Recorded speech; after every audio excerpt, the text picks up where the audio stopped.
sepenting apa penderitaan atau kesulitan Pak berarti dalam hidup orang Kristen? Dan bahwa sebenarnya tangan Tuhan tuh muncul di berbagai aspek dalam cerita ini. Di pasal 2 kan kita mulai muncul tokoh baru yang namanya Boas. Israel kan punya kebudayaan meratap ya, maksudnya meratap itu berarti mereka mengekspresikan emosi mereka yang sangat dalam itu ke Tuhan. Ini adalah bagian dari tradisi worship mereka.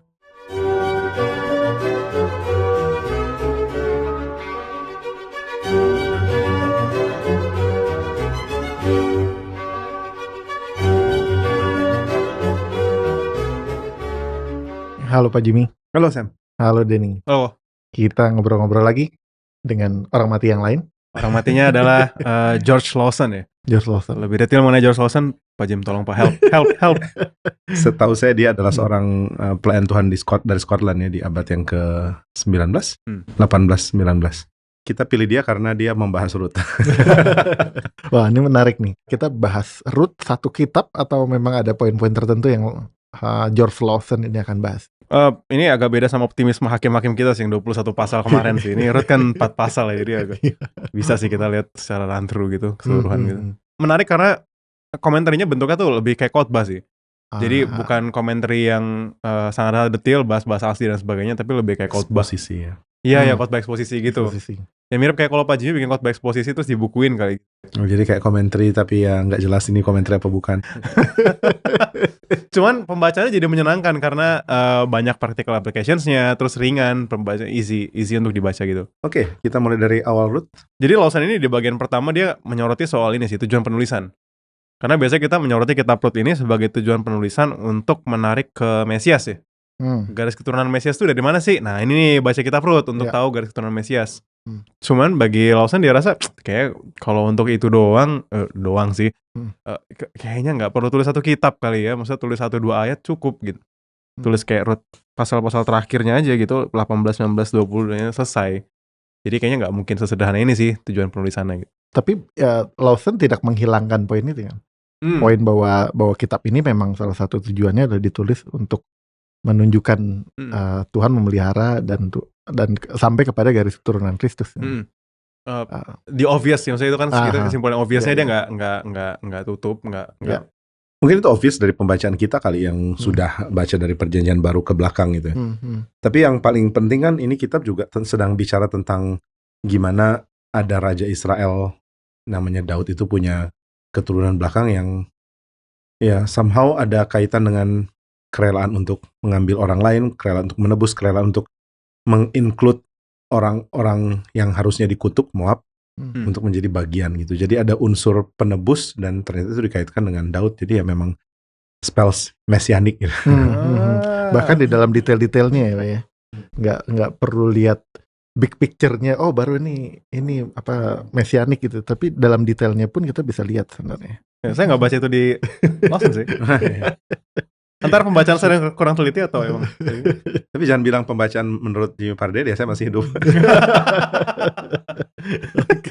Oke. Ya jadi ada banyak hal-hal lain. Kalau Lawson juga menyoroti ada banyak bijaksana di bagian-bagian ini yang muncul sih. Misalnya bijaksana untuk orang-orang yang menjadi let's say mertua misalnya atau sebagai menantu gitu. Hal simpel kayak gitu practical applications kayak gitu. Kita gas lah ya. Ini mungkin akan mendongkrak views dari episode ini bagi para menantu langsung forward lah ini kepada mertuamu gitu. Oh iya bener sih. Karena emang mertua lumayan agak disikat sih. Tapi kita lihat isinya dulu. Silakan deh. Membaca Mertua with the Dead. Di bagian pertama sih penyorotannya di sini ya, di pasal 1 ayat 1. Jadi pada zaman para hakim memerintah ada kelaparan di tanah Israel. Jadi ayat 1 ini langsung kaitin dengan cerita sebelumnya, hakim-hakim. Jadi konteks itu jangan lepas gitu. Dan kalau ingat hakim-hakim kan kita ingat ending dari hakim-hakim itu penuh dengan kacau, rusak, kayaknya hopeless gitu ya kalau kita baca appendix akhir gitu. Jadi mulai dari sana gitu dan masuk ke kelaparan ini ya kita nggak tahu sih ya, kayaknya sih kayak hukuman Tuhan gitu Pak kelihatannya. Dan menariknya kalau dia menyorotinya itu, nah gimana mungkin di tanah yang berlimpah susu dan madunya terjadi kelaparan kalau kata Lawson gitu. Apalagi di tempat di mana namanya Bethlehem gitu, rumah roti, tempat yang kayaknya udah identik dengan makanan lah ya. Ini terjadi kelaparan tuh berarti kelaparan udah separah itu gitu. Sampai yang rumah roti pun rotinya nggak ada gitu, kayunya dimakan kali atau apa nggak tahu juga. Ini ngebayangin Gading Serpong, Kelapa Gading tutup semua restoran gitu. Enggak ya? Mungkin kejauhan. Di Holland Bakery kosong semua. Banyak product placement. Kira-kira bentar lagi ada lagi Pak produk placement. Oke. Ya oke bener sih, maksudnya kayak gitu kali ya. Maksudnya tempat yang kita expect tuh banyak makanan, tapi ternyata malah kelaparan gitu ke sana gitu. Tapi kalau kita mau kaitin dengan hukuman juga bukan agak wajar ya, sangat mungkin karena kan ini sejaman dengan kitab Hakim-Hakim kan.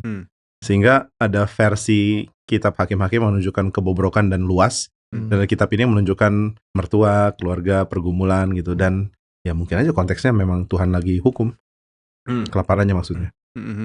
Dan uniknya kalau dilihat di Hakim-Hakim, Tuhan nggak terlalu penulis kitab nggak terlalu mendetailkan ya, penderitaannya, kesulitannya atau kesengsaraan bangsa Israel atau penghukuman Tuhan, lalu tiba-tiba masuk ke Rut didetailkan sekali, di zoom in gitu tiba-tiba gitu. Kalau yang waktu di episode sebelumnya kan 40 tahun damai atau 7 tahun ditindas gitu. Udah gitu dah. Ini tiba-tiba di zoom in gitu. Oh iya, good point ya. Dan ya mungkin ya saya makin setuju sama George Lawson ini. Memang mungkin Tuhan memang pingin kita zoom in. Mungkin George Lawson yang harus setuju sama saya. Oh iya. Saya juga kembali ke pikiran. Saya lagi mikir ada nggak salah posisi. Dia memang merasa wajar kalau itu seharusnya. Oke. Lanjut. Dan ini maksudnya kalau Lawson sendiri menyorotinya itu adalah dengan bilang bahwa kenapa bisa terjadi gitu? Karena sebenarnya tanah yang berlimpah susu dan madunya terjadi karena ada tangan Tuhan yang menopang. Jadi waktu itu terjadi kelaparan ya, simply berarti Tuhan tarik tangan yang menopang itu. Dan fair, karena ya sebenarnya kita semua hidup kan kalau bukan karena tangan Tuhan yang menopang, selesai gitu. Di saat itu juga gitu. Iya, tapi unik ya bahwa kitab Rut mungkin memberikan perspektif tentang penopangan Tuhan yang lain gitu. Bahwa ketika ada, ini agak ke belakang langsung lanjut, gak apa-apa lah ya. Gak apa-apa Pak, gak apa-apa. Bahwa ketika ada satu orang perempuan dengan anak menantunya yang miskin dan kelaparan, ternyata tetap ditopang sama Tuhan, cuma lewat orang lain gitu. Oke, balik dulu ke sini. Jangan ke situ. Bocoran. Ikutilah sampai akhir, jangan biasa cuma nonton separoh. Dan nanti kalau dari pembacaan Lawson sendiri itu sangat penuh, saya sih baca khotbah-khotbahnya dia sangat penuh dengan nuansa tangan Tuhan, ada Tuhan yang menopang, ada Tuhan yang God's providence. Kayak itu jadi satu benang merah yang dia tarik terus di sepanjang kitab Rut ini. Apa uniknya penekanan God's providence ini ditunjukkan dalam musibah berarti. Exactly itu gitu. Kalau di Hakim-Hakim kan penekanan God's providence-nya ya ketika ya Tuhan berfirman-nya ya aku sudah lakukan ini, aku sudah lakukan itu, sudah lakukan ini. Tapi ini dalam musibah. Dan exactly itu gitu. Dan bahkan nanti kalau dalam perspektifnya Naomi tuh ya mirip kayak Kosen bilang juga sih Pak ya. Maksudnya bahwa Tuhan tuh lagi menekan saya gitu, Tuhan lagi menindas saya gitu. Bagi Naomi itu dia sedang ditekan oleh Tuhan. Bukan cuman pengalaman bencana alam yang kayaknya netral gitu ya. Tapi benar-benar dia rasa Tuhan yang lagi menekan dia dengan segala kepahitan gitu. Tapi justru di dalam kondisi itu Lawson lagi bilang bahwa enggak, itu tangan Tuhan tuh memelihara dengan sangat nyata gitu. Itu yang kadang-kadang kita nggak bisa lihat atau kita gagal lihat. Tapi ini menarik ya Pak. Kadang-kadang salah satu cara untuk mengurangi perasaan menderita adalah membuat itu terkesan general gitu, menggeneralisir keadaan penderitaan gitu, biasa. Udahlah ini semua kena gitu. Ini ya kita sama-sama nanggung ini, semua keluarga, semua orang kena juga. Tapi Naomi dalam hal ini berarti take it personal. Dia bisa bilang nih Tuhan menekan saya. Dan emang dia punya alasan juga ya. Tapi dia tetap menyadari Tuhan menopang saya. Itu yang dia nggak sadar. Oh itu dia nggak sadar. Lawson justru menyorot itu terus sepanjang khotbahnya dia. Tapi dia menegaskan Naomi itu nggak lihat itu. Dan seharusnya bisa lihat. Tapi kalau kita lihat mungkin memang Ruth nggak lagi bahas tentang itu lebih detail ya. Cuma menyajikan sebuah cerita yang akan menuntut respons kita gitu. Dan respons kita cenderung akan negatif sih lihat orang ini gitu. Lagi kelaparan kok, yang lain aja berani tinggal beriman, dia kok kabur misalnya. Itu ya, karena kalau di bagian yang Pak Ji barusan singgung ya, itu kan waktu terjadi kelaparan di Israel, ekspektasinya kayak umat Tuhan setia lah di tanah yang dijanjikan Tuhan gitu. Tapi ini Elimelek malah memutuskan untuk, dan keluarganya memutuskan untuk pergi. Perginya nggak tanggung-tanggung, perginya ke Moab. Ke Moab. Buset, gitu. Ke daerah yang harusnya ditumpas itu gitu. Pergi ke sana untuk nyari makanan basically gitu kan ya. Nyari hal yang sebenarnya Tuhan sediakan harusnya gitu. Maksudnya di padang Mesir, di padang pasir mereka disediakan mana, roti gitu. Sekarang mereka nyari roti di. Tapi geographically wise memang cuma ke situ kayaknya yang agak normal, nggak terlalu jauh dan ada makanan. Iya. Nah makanya itu Pak, saya bingung. Maksudnya kalau George Lawson sendiri menyorotinya, kita nggak bisa langsung bilang Elimelek benar atau salah. Ya.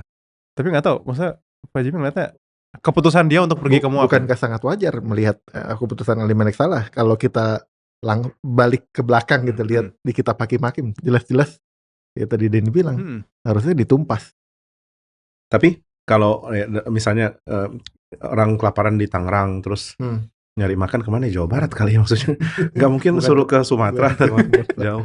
Dan ya secara geografis ya itu yang dekat gitu. Tapi secara perintah Tuhan kan nggak bisa karena ini bangsa yang nggak harusnya bareng Israel. Tapi itu dilema loh Pak. Maksudnya berarti antara kita menjalankan apa yang Tuhan perintahkan sama kondisi di lapangan gitu kalau bisa dibilang. Betul. Gitu. Ini teorinya anak teologi pasti ideal-ideal itu. Coba kamu udah ke jemaat baru tahu gitu kan. Jadi posisi mana yang harus diambil? Memaklumi keputusan Elimelek atau melihat Elimelek ini melakukan keputusan yang salah, tapi dalam keputusan yang salah yang dilakukan Elimelek, Tuhan tetap menopang. Itu kesimpulan yang benar ya itu. Harusnya kedua kan. Maksudnya dua yang jadi opsi kan ini kan, apakah kita bisa memaklumi tindakan ini atau yang kedua kita kutukin aja gitu. Tapi jawaban benarnya kan yang tadi saya udah bilang ya, bahwa ya di dalam kelemahannya dia bertindak dan Tuhan topang. Jadi somewhere in the middle itu Pak ya? Ya, somewhere in the right. Somewhere in the sisi Tuhannya gitu ya. Ya baru sadar, ini right side, ini wrong side. Saya selama ini duduk di wrong side. Cuman itu sih maksudnya, dan benar maksudnya, meskipun Lawson nggak bilang gitu mengenai, kita nggak terlalu jelas sebenarnya masalah Elimelek ini dia salah atau enggak. Tuhan kayak nggak dengan tegas menghukum dia gitu, nggak ada hukuman yang konkret yang nyata untuk dia. Kalau kita bilang hukumannya mati, wah ntar dulu ya, terus nanti selesai selesai. Anak-anaknya juga nanti kan menikah dengan orang-orang Moab ya. Dan itu pun orang sering salahkan. Nah ini gara-gara Elimelek nih pindah ke Moab, anak-anaknya jadi akhirnya menikah dengan perempuan-perempuan yang gak seharusnya gitu, campur. Jadi langsung flashback ke zaman Musa ya. Ini yang bikin kita semua ditulahin Tuhan. Baal Peor segala.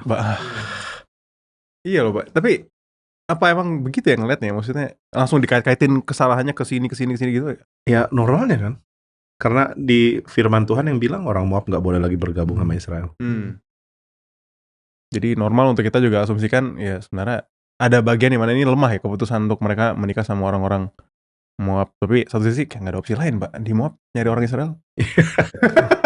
Yang membelot ke sana bareng mereka kan nggak ada kan.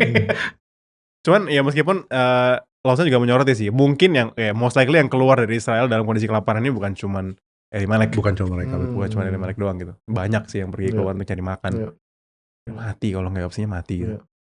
Nah, tapi ya itu ya, terlepas dari itu semua, kita majuin dikit ceritanya supaya nggak nyangkut di situ. Akhirnya mati sih. Elimelek tuh akhirnya meninggal. Kemudian dua anaknya juga meninggal ya. Mahlon dan Kilion. Ya, dua anaknya itu. Ini akan konfirmasi orang yang menganggap mereka salah. Tuh anaknya juga mati loh. Sampai mati loh anak kalau itu. Tulahnya dahsyat. Cuman kalau kita bilang ditulahi, kematian itu tanda ditulahi itu agak. Oh pasti enggak, kalau kematiannya umur panjang, sudah beruban. Tapi kalau masih muda, ya itu anak-anaknya kita tahu harusnya masih somewhat masih muda gitu ya. Ya itu jadi isunya sih. Tapi kita belum pernah beda pendapat antara kita bertiga ya. Maksudnya ada yang mendukung Elimelek, anti Elimelek. Lalu kita polling. Saudara kasih komen siapa yang benar di antara kami. Siapa yang pro Elimelek sama anti Elimelek. Tapi maksudnya itu Pak, satu sisi kan kita lihat mati gitu, Mahlon sama Kilion. Tapi somewhat mereka di Ruth Naomi-nya diberkati dengan dua menantu yang sangat-sangat baik ya. Yaitu Ruth dan Orpa. Bukannya dua menantu yang sangat-sangat setia, pada akhirnya nanti mengikuti Naomi terus, at least Ruth-nya. Tapi Orpanya juga sebenarnya sangat ingin untuk ikut dengan dengan Naomi terus. Bahkan Ruth yang bilang kan bahwa Tuhanmu adalah Tuhanku. Sepertinya ada pola ya bahwa ketika Tuhan mengutuk sebuah bangsa, Tuhan tuh nggak pernah menolak individu yang mau datang. Meskipun Moabnya sedang tertolak gitu. Maksudnya berarti kok sama, maksudnya kesannya kalau kita mau bilang mereka dikutuk, tapi faktanya Tuhan ngasih berkat untuk keluarga ini juga gitu lewat dua menantu gitu. Iya, berarti kan mengatakan mereka dikutuk terlalu harsh juga berarti. Karena saya dari tadi agak takutnya nanti pendengar menangkapnya bahwa emang mereka benar-benar dikutuk sama Tuhan dan kayak nggak ada. Ya, semoga jangan salah pikir. Tapi kalaupun misalnya ini ya, kalau kita lihat kan Tuhan menolak Moabnya nih secara keseluruhan. Ternyata ketika ada orang-orang di dalam yang mau kembali ke Tuhan atau mau ikut orang Israel untuk menyembah Tuhan, Tuhan nggak tolak sih. Jadi kita nggak bisa bilang bahwa karena keluarga kita udah kacau sekali atau orang tua kita dosanya gede atau bangsa kita udah terlalu kacau sehingga kita nggak bisa datang ke Tuhan. Tapi saya kepikirannya, ini prinsip atau pola ini apa nggak jadi bahaya ya? Orang bisa jadi terpikir bahwa ketidaktaatan itu tuh bisa menghasilkan hal yang baik. Iya, abis itu kisah Daud lagi. Abis itu kisah Daud. Ternyata Salomo dari oke. Kalau Elimelek nggak taat dan tetap stay dan nggak mau bergaul sama orang-orang Moab dan ini ya nggak akan dapat ketemu dengan Ruth. Ini memang risknya kan kalau biasanya kan ada dua tendensi, yang antinomian sama yang legalis gitu. Kalau menunjukkan anugerah Tuhan, emang eksesnya akan ada yang antinomian sih, yang salah baca, yang apa boleh buat ya. Tapi yang benar kan akan soroti ke belas kasihan Tuhan. Misalnya Daud sudah sejahat itu, Tuhan kok masih mengampuni gitu kan. Wah, alangkah baiknya Tuhan, bukan oke ya gitu.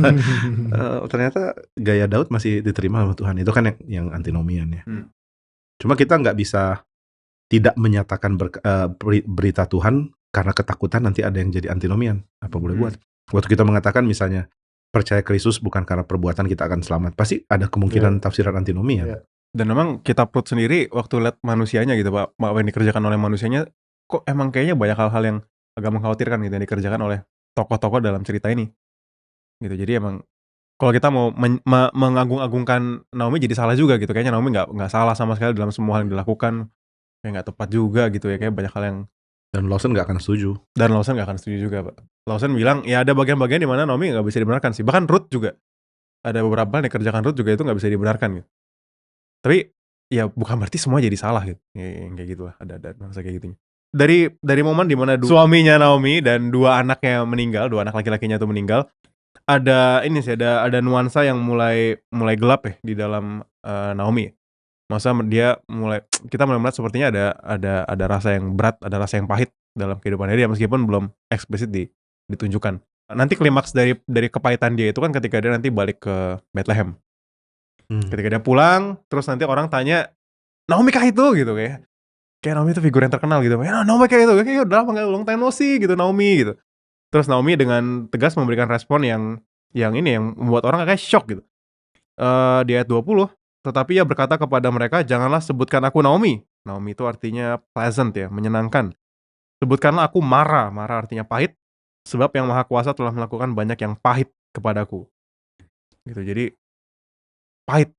Gitu Pak, bukan pahit kopi kali, maksudnya pahit yang pahit. Marah. Oke. Cuman maksudnya ada benar-benar ada warna itu sih, kepahitan, dan kita bisa ngerti benar-benar kenapa gitu. Dan dia personal sama Tuhan sih. Karena yang diambil tuh bukan suaminya orang, tapi suaminya dia. Yang diambil tuh bukan anak orang, tapi anak-anaknya dia. Gitu. Ini kondisi nggak tahu Pak, menghadapi bitterness kayak begini tuh. Kita bisa belajar dari Tuhan ya. Tuhan sabar aja denger. Sabar denger. Ya maksudnya orang-orang kepahitan yang berseru ke Tuhan kan Tuhan tangani dengan sabar ya. Menunjukkan kesabaran Tuhan kalau pakai tema yang lalu. Tapi itu yang menarik kan, kalau kita baca kita akan merasa aduh kenapa sih komplain kayak gini. Tapi ya on the other hand Tuhan sih dengar dengan sabar. Tapi satu sisi emang reasonable sih Pak. Maksudnya ya bisa manusiawi banget lah ya untuk teriak kayak begini ke Tuhan gitu. Kayaknya Tuhan telah mendatangkan kemalangan sama saya gitu. Meskipun Lawson kayaknya lihat ini agak berlebihan ya. Iya, kalau itu yang makanya saya agak maksudnya waktu vibes-nya Calvinis banget gitu loh Pak, providensia Allah dan sebagainya. Which is nice, maksudnya kayak iya, cuman agak takut jadinya terlalu nggak memanusiakan manusianya gitu. Iya. Karena bagi dia kayaknya nih Naomi itu terlalu menekankan penderitaannya gitu. Sampai-sampai nanti dia akan terjebak dalam lingkaran penderitaan yang nggak habis-habis, lingkaran kepahitan yang nggak habis-habis gitu. Dan dia gagal untuk melihat bahwa Tuhan tuh banyak menyediakan berkat bagi dia juga gitu di tengah-tengah penderitaannya. Mungkin ini poinnya ya, maksudnya Tuhan nggak melarang kita untuk meratap bahkan menjadi bingung dan kecewa. Cuma bahayanya adalah kalau kita tenggelam di situ, kita jadi nggak lihat apa yang Tuhan masih kasih gitu ya. Ya, isunya di situ sih, Pak. Cuman kita sebagai orang Kristen juga kayaknya sangat rentan terhadap hal yang terjadi sama Naomi sih. Dan bahkan kita merasa punya hak, benar-benar punya hak gitu Pak, untuk komplain, marah, dan berseru sama Tuhan dengan sebebas-bebasnya. Nggak tahu, kalau saya familiar dengan hal kayak gini nggak ya? Maksudnya seruan-seruan. Iya, aku sih menarik di sini Naomi itu langsung menyebut ya, sebab yang maha kuasa yang telah melakukan banyak yang pahit kepadaku gitu. Naomi nggak menyalahkan person yang lain, nggak menyalahkan keadaan atau kondisi yang lain, tapi Naomi dengan sadar bahwa ini atas segala sesuatu yang terjadi itu tetap dalam kontrol Tuhan. Cuman kesimpulan belakangnya aja yang bisa dibilang udah setengah jalan gitu, Pak. Maksudnya dia sadar bahwa ini Tuhan yang kontrol. Tapi dia lack of trust sama Tuhan, sayangnya. Kebanyakan orang, semua orang zaman itu pasti akan kaitkan dengan ilah-ilah kan kalau mereka politeis. Dan kalau Israel akan kaitkan dengan Tuhan, pasti Tuhan gitu. Dan Israel kan punya kebudayaan meratap ya, maksudnya meratap itu berarti mereka mengekspresikan emosi mereka yang sangat dalam itu ke Tuhan, termasuk kepahitan dan apa.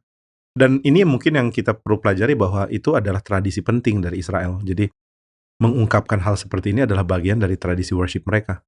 Kalau di kita nggak ada loh, di kita di dalam tradisi. Berasa kurang ajar gitu Bang ngomong gitu. Iya, maksudnya kita nggak ada seperti itu, nggak ada seperti misalnya menyatakan berapa lama lagi Tuhan engkau tidak menjalankan hukuman, apakah hakim semesta alam tidak bertindak dan lain-lain.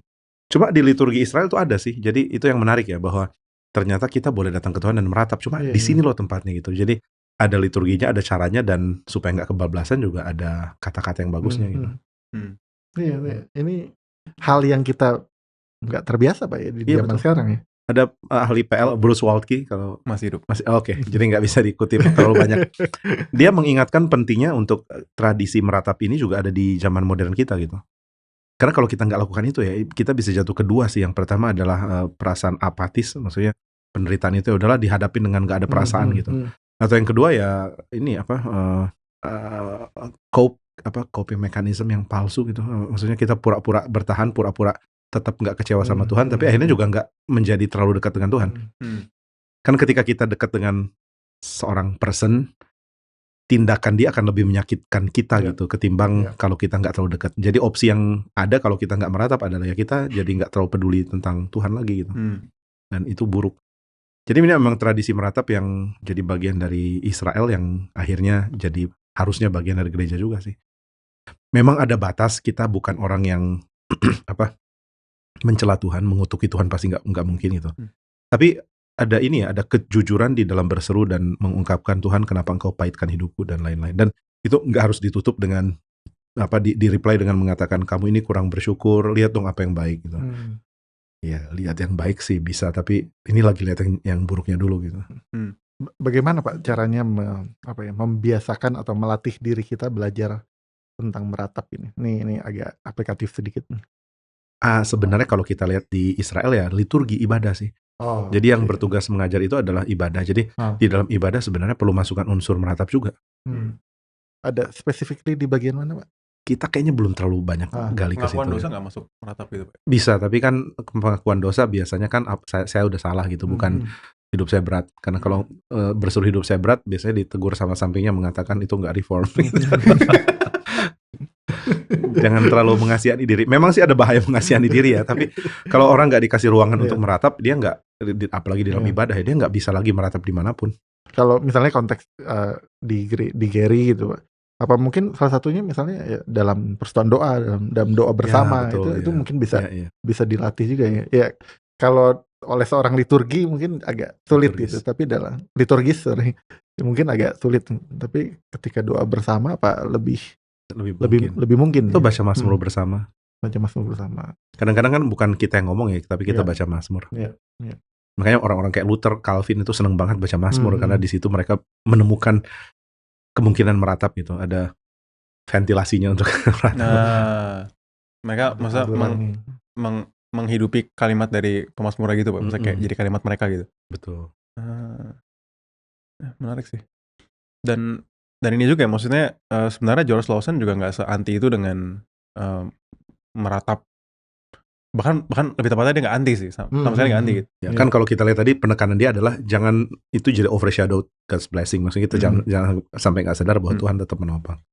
Tapi menarik tadi yang Kosem bilang, dia menyoroti langsung kaitin sama Tuhan. Nah, George Lawson juga kaitin itu gitu. Maksudnya yang melihat langsung penderitaan dengan Tuhan itu dalam Alkitab tuh ada tokoh lain yang mirip-mirip juga penderitaannya. Ayub.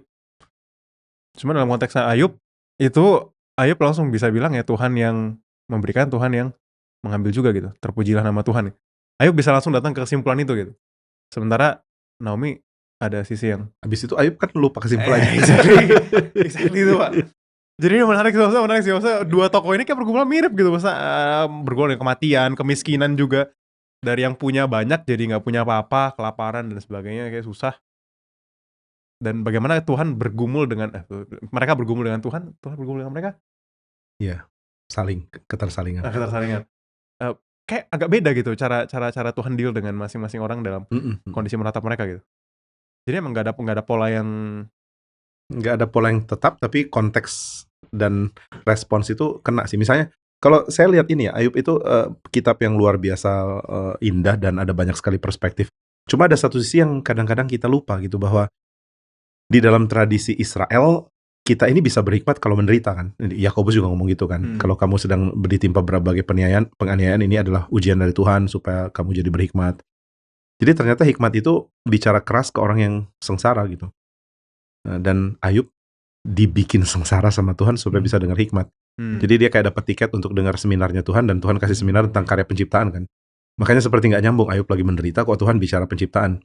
Padahal yang mau ditekankan Ayub adalah ini pesan penciptaan ini akan didengar baik-baik oleh orang menderita. Nah, saya jadi kepikiran pertanyaan lain, Pak. Sepenting apa penderitaan atau kesulitan, Pak, berarti dalam hidup orang Kristen? Untuk dapat hikmat ternyata penting. Ya, kita sih masih kurang berhikmat karena kurang menderita kali ya. Dan termasuk kita juga menahan penderitaan itu. Masa kalau bisa nggak menderita, kenapa harus menderita misalnya gitu, itu kan juga. Ya oke. Maksudnya bukan jadi ekstrim dalam arti sengaja menderitakan. Kamu tidur di tempat tidur ada paku gitu ya? Di STT. Bisa di request. Masih tempat tidur. Iya, kadang kita kurang endure hal-hal yang sulit gitu.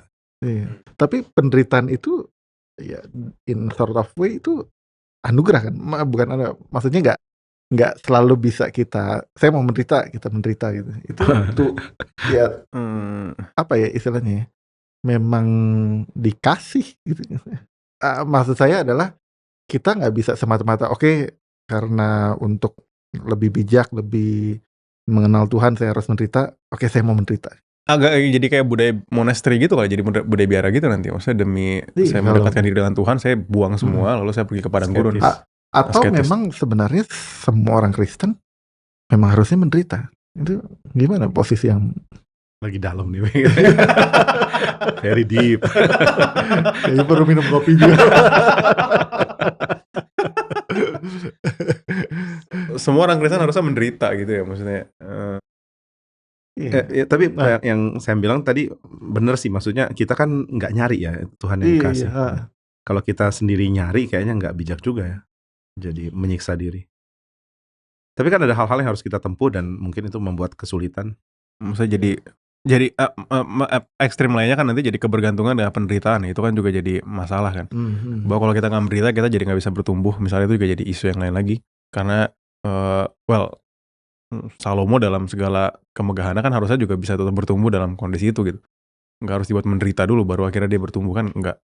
Kayak cara kerja Tuhan Nggak setemplate itu lah gitu. Ya dia berhikmat sampai dia mendirikan rumah berhala sih. Iya. Mungkin Daud bilang lu sih kurang menderita. Tapi kan justru maksudnya ada itu ya, misalnya orang Israel masuk ke Kanaan kan mereka bergumul, menderita dalam peperangan dan sebagainya. Tapi kan at some point ada restnya juga gitu. Ada damai yang mereka bisa nikmati gitu, yang nggak harus 24 jam menderita terus.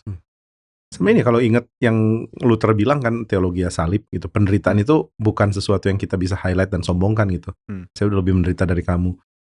Orang yang menekankan saya lebih menderita dari kamu dan karena itu saya lebih dekat sama Tuhan atau lebih dapat berkat Tuhan, itu lupa bahwa dia kurang menderita dalam hal kemuliaan gitu. Dia kurang direndahkan di dalam hal glory. Dia masih bisa self glorify sufferingnya gitu.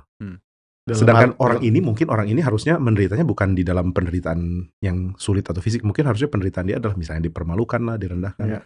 Dan di situ dia merasa aduh kok hidup kayak begini gitu. Iya. Dan kalau tadi Pak Jimmy sempat singgung juga masalah bangsa Israel meratap ya. Dan Lawson juga singgung hal yang sama sih. Maksudnya, Pak Jimmy Lawson.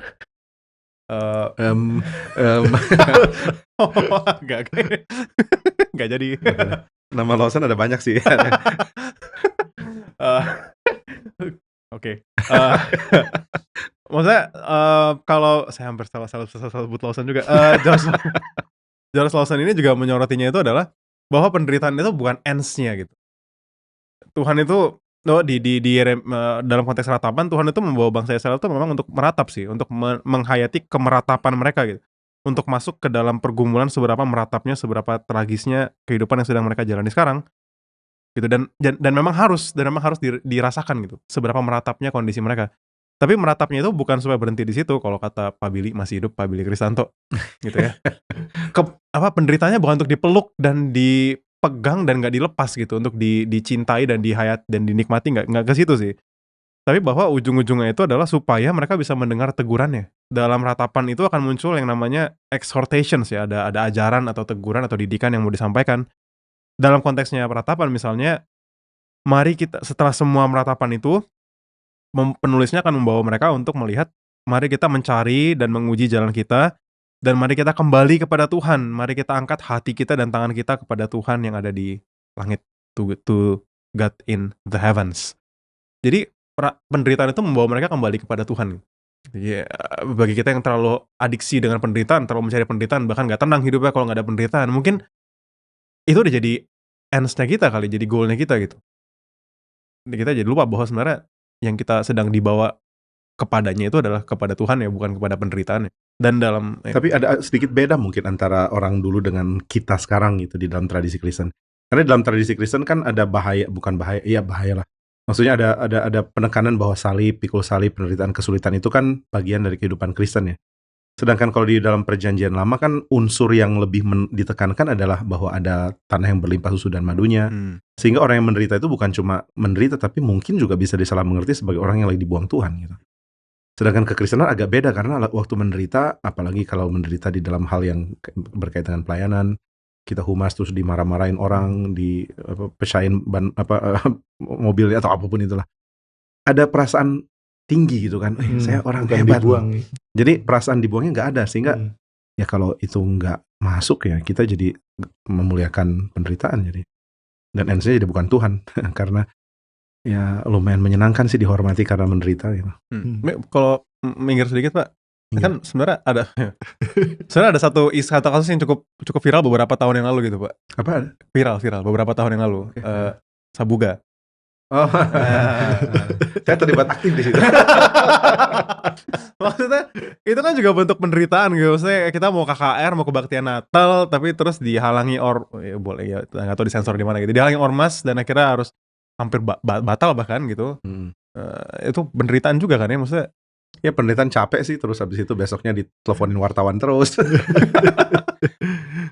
Tapi maksudnya dalam kondisi itu menyikapi penderitaan, maksudnya apalagi itu udah kayak penderitaan karena pelayanan gitu. Apakah kita jadi merasa tinggi, merasa jadi kayak wow gue, atau malah merasa kita harus gue dibuang Tuhan nih kira-kira, makanya mungkin karena repot jadi nggak sempat mikir itu kali ya. Besoknya harus urus ini, urus itu, terus dipanggil polisi apa segala. Ini nggak sempat kepikiran, cuma merasa capek banget.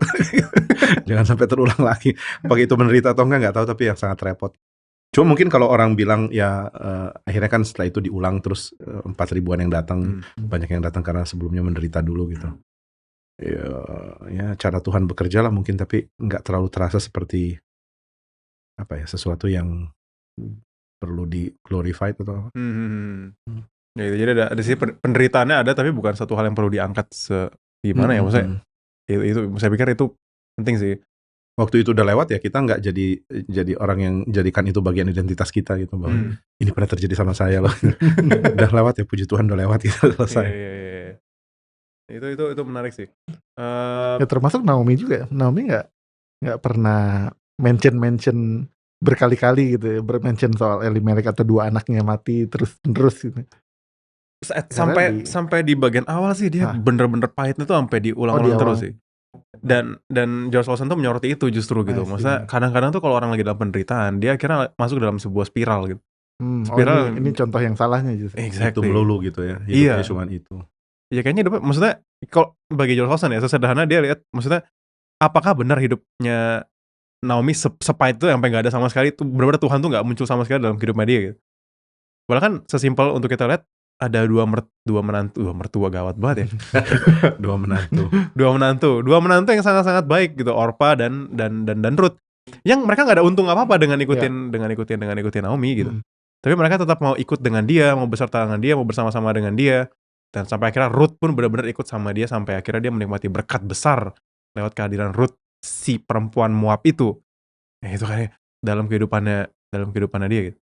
Tapi nggak muncul. Namun ya, tapi juga kita kan bisa lihat bahwa duka cita karena orang pergi itu nggak bisa digantikan dengan ada orang lain datang gitu. Jadi maksudnya ada satu hal ini itu nice, tapi itu nggak menutup bagian yang tapi mungkin ini satu poin penting dari penderitaan kan adalah ketika konteksnya udah lewat ya lewat gitu. Ketika misalnya dia udah diizinkan balik dan ada orang yang nemenin, ya mungkin harusnya dia lebih lihat sekarang move on gitu, dan lihat ada satu orang nemenin saya, si Ruth mau berjanji, bahkan nggak boleh pakai si katanya, sang Ruth terus ya mau dampingi, bahkan mau punya komitmen untuk menyembah Tuhan ya. Sekarang inilah konteksmu gitu. Bukan lagi yang dulu yang masih bingung dan kacau karena kedukaan. Sekarang ada satu orang mendampingimu dan ya, bergerak terus lah. Buliana, orang OVI kita, narasumber kita menyoroti bahwa kelihatannya dalam konteksnya Naomi, bahkan dia bukan lagi meratap ya, dia itu lagi komplain gitu. Dia mengumbar-ngumbar penderitaannya bahkan ke sana gitu ya, mengumbar penderitaannya ke semua orang untuk bilang bahwa lihat nih, saya lagi menderita, pas lagi komplain kan ya nggak ada arahnya sih, yang berhenti di komplainan itu aja, muter-muter di situ. Tapi ya nanti ke belakang kan kita lihat ada masih dari Bu Liana, ada pertumbuhannya juga gitu, sampai akhirnya dia bisa melihat terang di dalam semua hal ini. Dan ya sebenarnya Lawson juga menyoroti hal yang serupa ya. Maksudnya poinnya Lawson bukan masalah Naomi-nya nggak boleh bergumul dalam penderitaan sih, nggak boleh menghayati itu dan meresapi itu ya nggak mungkin lah ya, kehilangan orang yang dikasihi gitu. Cuma poinnya Lawson adalah itu satu aspek, tapi jangan sampai kita dibutakan dari kehadiran Tuhan dalam hidup kita gitu. Tuhan tuh masih tolong dan topang kita dengan banyak hal. Dan terbukti kok waktu Naomi tuh masuk ke dalam, pulang ke Bethlehem lagi. Dia kan selama ini di Moab, terus akhirnya di Bethlehem dia dengar kabar bahwa di sana udah ada makanan lagi. Akhirnya dia bisa pulang ke Bethlehem. Loh, itu kan pemeliharaan Tuhan juga gitu. Bahwa dia bisa pulang kembali ke tanahnya dia, bertemu kembali dengan orang-orang yang menyembah Yahweh, bukan menyembah orang-orang ilah-ilah yang palsu gitu. Itu kan juga pemeliharaan Tuhan bagi dia. Cuman responnya Naomi adalah, saya pergi dari Bethlehem dengan tangan penuh. Kesana banyak hal yang dia bawa, tapi saya pulang ke Bethlehem dengan tangan kosong. Loh, maka Lawson akan bilang, tangan penuh apa gitu? Kamu keluar dari Bethlehem dalam kelaparan, tanganmu kosong, makanya kamu nyari roti di luar untuk mengisi tangan yang kosong ini gitu. Nah sekarang kamu pulang ke Bethlehem dengan tangan yang bisa terisi karena di Bethlehem ada makanan. Kenapa? Itu, saya ada bagian itu loh. Saya agak sedikit jadi pembela Naomi nih kayaknya. Tapi Lawson juga nanti ada pembela Naomi pas. Oh iya, oke. Nggak, tapi poin kayaknya kalau kita baca ya narasinya, yang Naomi katakan, itu lebih kepada ini sih, isu yang tadi kita angkat gitu, apakah dia bersalah atau enggak gitu. Dan menurut dia, ya saya salah kayaknya nih, makanya tangan Tuhan teracung terhadap saya gitu. Jadi instead of kepahitan, mungkin ini ya tentu ada unsur kepahitan ya, maksudnya Tuhan memahitkan hidupku, Tapi juga ada semacam pengakuan bahwa jangan ikut saya lah, Tuhan lagi hukum saya kok. Makanya kan menantunya ini dia bilang pulang aja, Tuhan akan berbuat baik sama kamu seperti kamu udah menunjukkan kebaikan ke saya. Tapi jangan ikut saya karena saya lagi dilawan sama Tuhan nih. Tuhan lagi marah sama saya. Sebenarnya bukan ini Pak, maksudnya bukan dia itu menghayatinya gimana Pak ya? Maksudnya dia suruh menantunya pulang supaya mereka nggak kena marahnya Tuhan juga gitu. Ya karena kalau ikut nanti menderita lagi gitu. Saya kemana aja menderita kok. Saya pergi ke sini suami meninggal. Nanti kamu ikut saya lagi, apalagi nanti akan terjadi gitu. Jadi kayaknya saya ini sama Tuhan kurang cocok gitu. Tuhan akan timpakan kemalangan lagi, Tuhan akan timpakan kemalangan lagi ya. Jauh-jauh lah gitu. Dan kiranya Tuhan memberkati kamu. Jadi kan dia nggak melihat Tuhan itu jahat karena dia bilang kepada kamu Tuhan akan berkati kok. Cuma saya sih enggak gitu. Dan ini Pak, maksudnya ini juga Lawson ini sisi positif dari Naomi yang banyak banget sih. Positifnya Lawson buat Naomi itu Pak. Cuma saya suka debat ini ya. Terus kamu nyorotin negatifnya gitu. Oh iya sip. Sisi positifnya juga dia bilang gini, maksudnya Naomi itu mendoakan untuk mereka itu pulang dan sama kayaknya dia didoain untuk bisa dapat suami lagi atau something kan, bisa nikah lagi. Sedangkan kalau nunggu anaknya dia kan nggak mungkin. Iya betul, maksudnya berarti Naomi masih mengharapkan blessing yang dia sendiri nggak bisa nikmatin, tapi yang diharapkan menantu-menantunya tuh bisa nikmatin. Itu kan, wah itu besar sekali hatinya Naomi gitu. Dan Lawson bilang, loh ini Orpa sama Ruth ini benar-benar apalagi Ruth misalnya, sampai Tuhanmu tuh Tuhanku, itu dapat teladan dari mana gitu. Nah bagi Lawson bilang ini teladannya pasti dari Naomi, nggak mungkin dari yang lain. Makanya dia akan bilang, nah ini buat ibu mertua. Nah, gitu.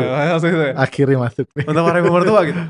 Kayaknya kita perlu lebih banyak Naomi sih, supaya lebih banyak Ruth yang muncul. Maksudnya lebih banyak mertua yang menunjukkan kasih Kristus, maksudnya menunjukkan Tuhan yang hadir gitu, menghadirkan Tuhan dalam keluarga itu, sehingga ya banyak orang-orang yang benar-benar Tuhanmu Tuhanku gitu. Karena kalau bagi Lawson menyortinya, jadi bukan masalah di sekarang doang mungkin, itu masalah di dulu juga. Banyak orang yang akhirnya membuat orang tuh gagal mengenal Tuhan mungkin lewat mertuanya gitu, yang menanya ini, nanya itu, ngejar ini, ngejar itu dan sebagainya. Sama orang tua pacar baik-baik deh. Baik-baik. Maksudnya ada isu itu gitu yang dia. Iya, itu poin bagus ya. Iya. Cuman nggak tahu Pak, maksudnya kita mungkin maju sedikit. Oke, maju. Boleh. Supaya nggak tengah. Maksudnya ini Pak, nggak tahu, pasal 1 ini menarik banget sih. Emang banyak hal yang terjadi gitu, banyak baru di pasal 1 gitu. yang benar-benar bisa dieksplor gitu. Cuman dari pasal 1 ini kita dapat gambaran beberapa hal ya. Maksudnya misalnya Ruth itu orang yang kayak gimana, Naomi itu orangnya juga yang sedang pahit sekali, dan bahwa sebenarnya tangan Tuhan tuh muncul di berbagai aspek dalam cerita ini. Dan makin ke belakang makin kelihatan sih. Ya, di pasal 2 kan kita mulai muncul tokoh baru yang namanya Boaz. Nah ini saya sih nggak kepikiran untuk explore terlalu banyak tentang Boaz Pak. Cuman kalau kita lihat sekilas tuh Boaz tuh ya kayak a breath of fresh air gitu ya dalam keluarganya. Betul, dalam seluruh Israel juga kali ya. Dia bukan maksudnya di tengah-tengah Israel yang kacau di dalam zaman hakim-hakim bisa ada orang kayak gini. Di saat dikatakan bahwa semua orang melakukan apapun yang dia mau, ini orang melakukan Taurat. Ya, itu kehadiran yang kayak tiba-tiba aja muncul gitu Pak, enggak? Iya. Nggak tahu dari mana asalnya. Dan bagi Lawson lebih menyortinya itu Pak, ini pemeliharaan Tuhan gitu, pemeliharaan Tuhan. Nggak dibilang Tuhan menghadirkan orang ini misalnya gitu kan, tapi jelas banget bahwa ini orang muncul tiba-tiba gini, nggak mungkin tanpa tangan Tuhan yang menopang itu gitu. Ini message penting ya. Saya jadi ingat lupa berapa bulan lalu atau berapa minggu lalu ada apa ya, Sunday School atau apa yang orang begitu banyak pertanyaan dan semua ngomongin trauma. Oh iya. Bulan lalu. Bulan lalu. Ya itu kan karena sampai trauma Pak Jimmy sampai trauma jawabnya. Itu kan karena terlalu fokus kepada itu musibah. Bukan berarti memang musibahnya harus kita pandang rendah gitu. Tapi ya, yuk lihat anugerah Tuhan yang lain yang melimpah juga gitu ya. Ya dalam hal ini ya poin-poin ini ya, poin dari George Lawson juga sangat relevan buat orang-orang yang masih tenggelam di dalam trauma itu ya. Dan semoga menguatkan. Dan Lawson maksudnya menyenangkannya baca George Lawson ini kan karena dia pastor khotbah ya, basically kayak Pak Jimmy khotbah di buku ini George Lawson khotbah dibukuin. Pastoralnya tuh berasa sekali sih. Jadi misalnya dia kan kayak orang-orang akademik itu ya. Ya bagi kita yang mau menikmati baca dan langsung merasa kehangatan dan terharu tersentuh dengan tulisannya, ini tulisan yang sangat-sangat asik untuk dibaca sih. Karena dia bilang bagi setiap kita yang sedang berada dalam kondisi Naomi, yang mengalami pengalaman Naomi kayak begini, jangan langsung patah semangat. Maksudnya coba lihat sekelilingmu gitu. Ada berkat Tuhan yang ditempatkan mungkin di teman-temanmu. Mungkin ada Boaz atau Ruth yang tidak, yang kita nggak sadar gitu. Yang kasihan kalau yang di sekitarnya Boaz semua, bukan Boaz. Kasihan. Tapi itu Pak, nah bahkan dia address itu gitu. Kalau misalnya kamu benar-benar di sekitarmu Boaz semua gitu, yang nggak ada. Masa sih dia bilang Boaz? Oke, nggak Boaz ya Ustaz. Dia bilang if no friends of any kind are left to you on this earth gitu. Kalau kamu nggak punya teman jenis apapun lah di dunia ini gitu, bukankah kamu masih punya teman di surga gitu? Dia langsung kaitin sama Kristus ya. Have you not a friend in heaven?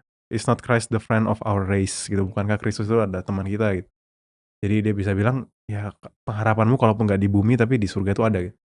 Itu kan jadi pesan yang sangat-sangat pastoral yang menghibur sekali gitu bagi kita yang tersendiri.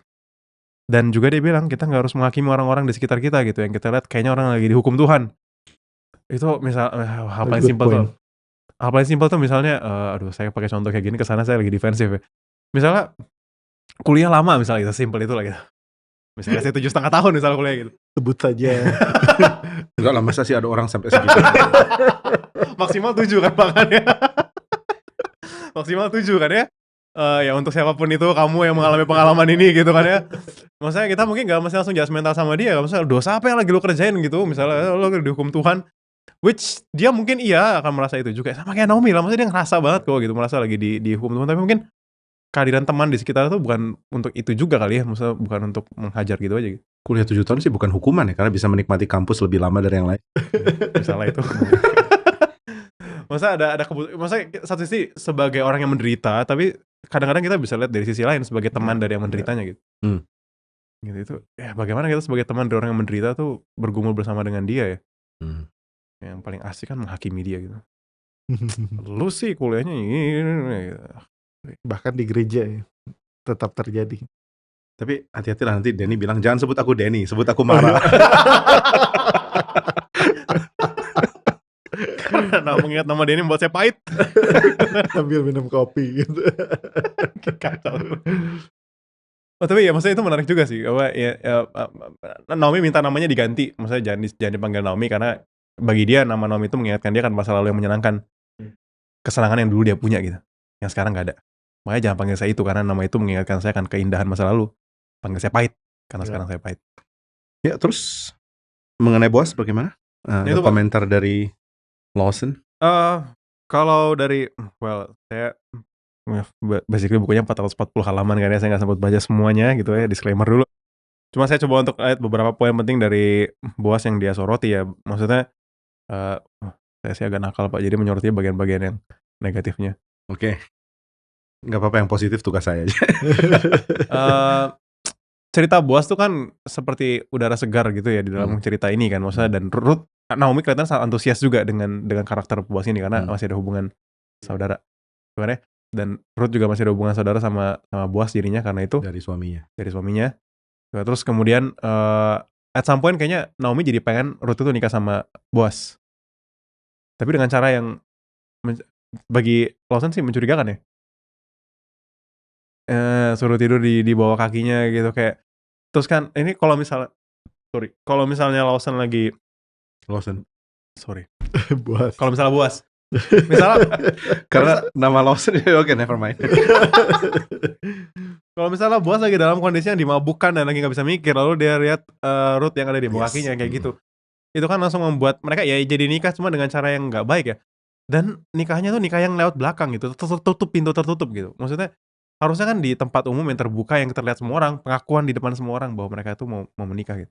Kenapa lewat jalan tersembunyi kayak gini? Disoroti dengan cukup negatif sih sama Lawson sih. Ini kan tafsiran cukup umum ya, maksudnya salah satu yang jadi kontroversi adalah kenapa Ruth lakukan ini, melakukan hal yang akan membuat dia mau nggak mau jadi istri, membuat Boaz mau nggak mau ambil dia jadi istrinya karena ya di dalam keadaan seneng, pesta, mabuk, dan ada perempuan cantik baring dekat kakinya, very fishy gitu. Iya. Jadi emang mencurigakan. Iya. Terus akhirnya maksudnya kita ngeliatnya gimana Pak? Berarti emang itu bagian cacat manusianya gitu.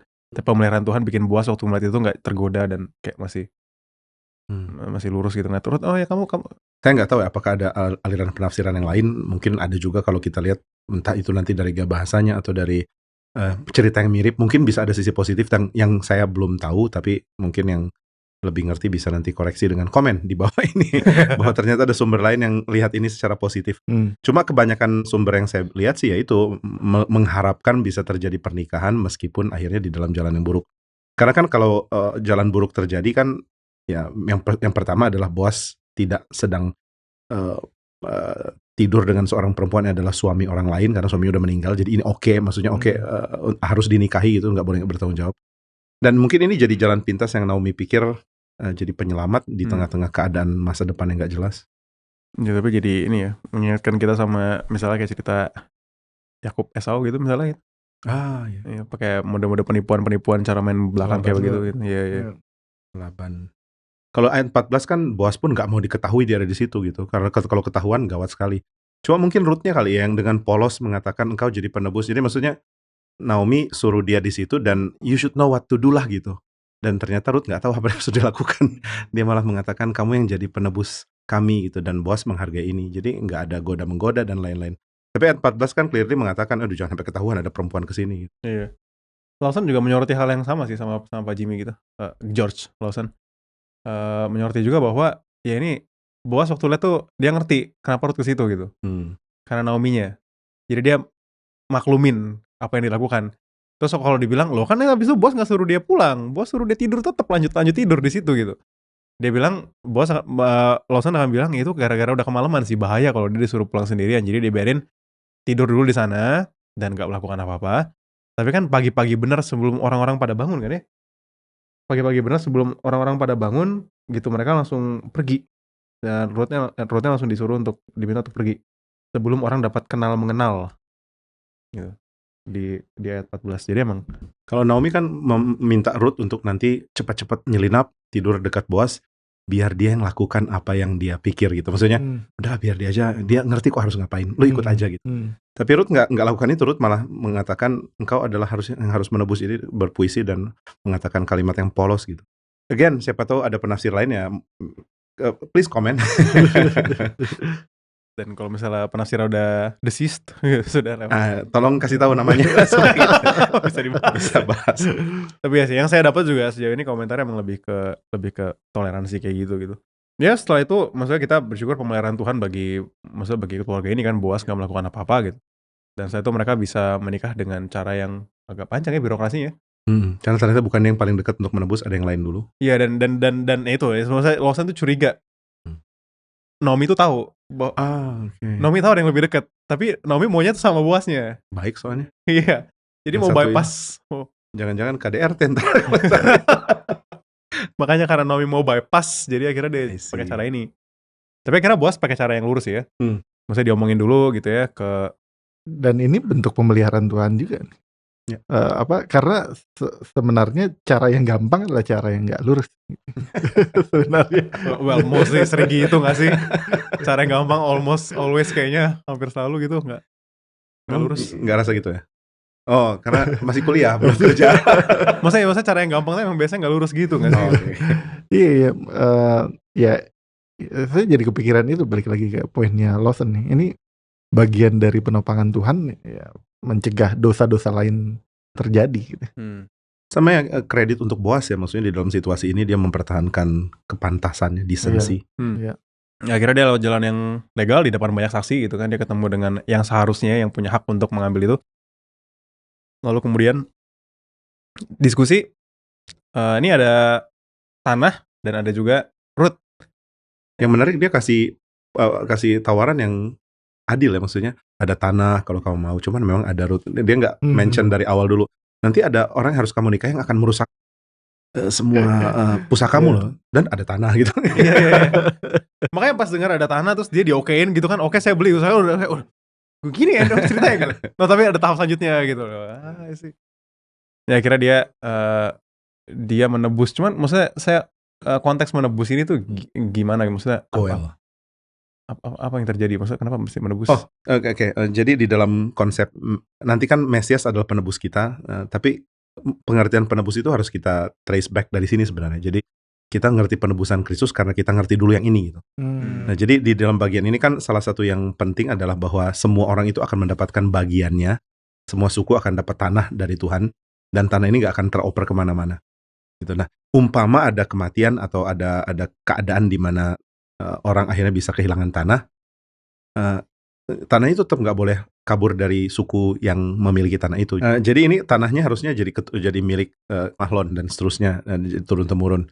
Nah, ketika dia mati, akhirnya kan ada kemungkinan tanah ini diambil oleh siapapun yang nanti akan misalnya menikahi Ruth atau menjadi suaminya. Maka yang seharusnya jadi suaminya Ruth adalah orang yang harus menebus tanah ini supaya tanah ini tetap tinggal di suku itu.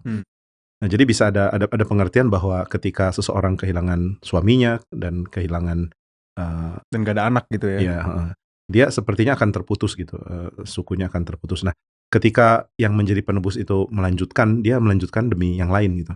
Jadi dia memberi dirinya untuk nanti keturunan dari yang sudah mati itu bisa diteruskan.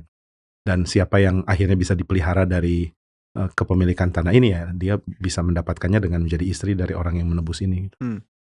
Makanya orang yang pertama itu mau beli tanahnya, tapi pas disebut ada Ruth-nya, langsung jadi mundur gitu. Jadi mundur karena pusakanya akan rusak. Ini akan jadi nama yang akan lanjut ke anaknya adalah namanya Mahlon. Yang menarik adalah Boas nggak peduli itu kan. Dia tetap dia bilang kalau kamu nggak mau ambil tanah ini dan Ruth yang akan ambil. Meskipun itu juga akan merusak keturunan warisannya Boas. Karena nanti anak-anaknya akan disebut anak-anaknya Mahlon bukan Boas. Cuma yang menakjubkan adalah ternyata keturunannya Boas itu ada yang jadi raja, yaitu Daud gitu. Dan di dalam haknya seorang raja, dia bisa pilih silsilah mana yang dia mau. Makanya bukan Mahlon yang masuk, tapi Boas. Cuma kan Boas mana tahu bahwa ada keturunannya akan jadi raja dan dia masuk gitu. Dia nggak tahu. Muncul namanya Jadi ya dia lakukan sesuatu meskipun namanya nggak ada, tapi ternyata Tuhan yang pelihara namanya tetap masuk. Dengan bikin salah satu keturunannya butuh raja. Butuh seorang raja untuk melakukan itu ya. Iya, kalau bukan raja nggak boleh pilih silsilah. Nah, dan yang menarik juga itu terkait dengan asal-usul Boas. Ruth kan kita sendiri nggak terlalu banyak bahas mengenai asal-usul Boas kan. Tapi waktu saya baca George Lawson ini, dia langsung bilang asal-usul Boas itu adalah dari sini. Boas itu anaknya Rahab. Terus di bagian mana Boas dibilang anaknya Rahab, perempuan sundal itu? Dan ini keunikan komentator ya, maksudnya keunikan pengkhotbah. Dia bisa Alkitab tuh kayak full view gitu. Kayak semua bagian itu bisa langsung dikaitin. Matius. Jadi garis keturunan di silsilah keturunan Yesus surprisingly itu ditulis ya. Papanya Boas kita tahu namanya Salmon, tapi kita nggak tahu papanya Boas ini tuh memperanakan Boas dari siapa. Dan 1 ayat 5 dibilang Salmon memperanakan Boas dari Rahab. Gitu. Jadi sebenarnya trace-nya Boas juga mamanya ini ya, orang beriman. Orang yang meskipun mantan orang sundal. Dan itu orang beriman yang di luar dari Israel juga, dan sekarang dia juga punya pasangan yang orang yang beriman juga di luar dari Israel juga gitu. Dan nanti namanya muncul juga kan di garis silsilah keturunan Yesus juga gitu. Ya jadi itu maksudnya tadi yang Pak Jimmy sempat bilang juga ya, maksudnya terkait dengan diskusi sebelum ini, di luar dari ini ada mengambil orang-orang di luar dari Israel. Iya betul. Itu maksudnya gimana tuh konsep ya ternyata Tuhan rekrut orang-orang yang kayaknya nggak mungkin lah jadi umat Tuhan untuk masuk ke Israel. Menarik sih kalau di dalam perjanjian lama adalah banyak orang-orang yang nanti dimasukkan ke Israel gitu, dan di perjanjian baru banyak orang-orang dimasukkan ke Kristus gitu. Yang kafir dimasukkan. Iya, jadi sebenarnya konsep itu dari sini udah muncul ya Pak. Iya. Jadi in a sense harusnya waktu di Kisah Para Rasul Tuhan mau panggil orang-orang yang bukan. Harusnya nggak perlu sampai 3 kali ada ular-ularan turun dari langit buat Petrus gitu. Terus kayak nggak surprising gitu kan. Iya. Dan ini ya maksudnya sebagai lucu kan ya, begitu turun ada ular dan binatang melata, Petrus makan lah. Enggak, saya nggak mau. Terus ada suara, lu baru sampai ulangan ya bacanya. Belum baca Ruth. Baru studi file 1. Ini bar mitzvahnya belum selesai. Cuman itu maksudnya Naomi yang tadinya pahit gitu kan ya waktu dipuji, maksudnya Naomi yang tadinya dipanggil Naomi dia nggak seneng karena dia pahit. Di Rut 4 ayat 14 ya, dibilang terpujilah Tuhan yang telah sebab itu perempuan-perempuan berkata kepada Naomi, terpujilah Tuhan yang telah rela menolong engkau pada hari ini dengan seorang penebus. Termasyurlah kiranya nama anak itu di Israel, anak dari Rut sama Boaz. Dan dialah yang akan menyegarkan jiwamu dan memelihara engkau pada waktu rambutmu telah putih. Sebab menantumu yang mengasihi engkau telah melahirkannya, perempuan yang lebih berharga bagimu dari 7 anak laki-laki. Oh, gitu kan ya. Jadi ada gambaran di sini ada pujian dan Naomi kali ini senang dengan itu. Maksudnya nggak menolak itu lagi, nggak bilang nggak pahit saya pahit, nggak. Kalau itu cuma kebangetan kalau masih ngomong gitu. Nggak ya, tapi dia bisa melihat itu juga sih. Iya. Mirip Ayub dulu endingnya. Enggak juga. Miripnya gimana? Enggak, maksudnya happy ending iya happy ending gitu. Tuhan pulihkan keturunannya, ya kekayaannya, kepemilikannya maksudnya. Iya, betul. Ini endingnya juga nice karena ada detail kecil yang dimunculin dan Naomi mengambil anak itu dan serta meletakkannya pada pangkuannya dan dialah yang mengasuhnya gitu. Jadi ada gambaran ibu kan, maksudnya ini kan gambarannya di awal itu putus keturunannya kalau yang Pak Jimmy bilang deh. Udah putus dan dia udah gak ngarepin menantunya nikah, dia juga gak mikir bakal nikah lagi, udah selesai sampai sinilah keluarga saya abis gitu. Tapi di Rut 4 ayat 16 ini dimunculin gitu, dia lagi mengasuh seorang anak laki-laki. Itu kan very nice ya. Nggak putus ternyata keturunannya. God's providence. Lawson. George Lawson. Sebagai penutup ada terakhir? Nggak tahu Pak Jimmy terkait dengan Ruth dan keseluruhan dan ya kayaknya kita bisa menikmati sebuah cerita tanpa harus di overshadowed dengan kristologi gitu. Maksudnya bukan berarti semua cerita nggak berujung ke Kristus. Semua cerita pasti akan berpuncak ke Kristus. Cuma bagusnya sih kalau kita ngerti cerita ini dulu baru kemudian kaitin ke puncaknya itu Kristus. Ketimbang baru baca sedikit langsung mengatakan, oh ini tentang Kristus kok. Udah ngerti lah kita. Akhirnya kita miss banyak detail. Ternyata bisa menikmati detail-detailnya. Iya, dan ini maksudnya bergumul dengan orang-orang yang udah lewat ya. Maksudnya tulisan-tulisan orang yang sudah lewat. Itu sangat membantu kita untuk melihat lebih detail. Ya, dan untuk kita bisa dapat akses dari orang mati itu ya mesti reading the Bible with the dead. Oke. Thank you sekali lagi Pak Jimmy. Thank you Sam. Thank you Pak. Thank you.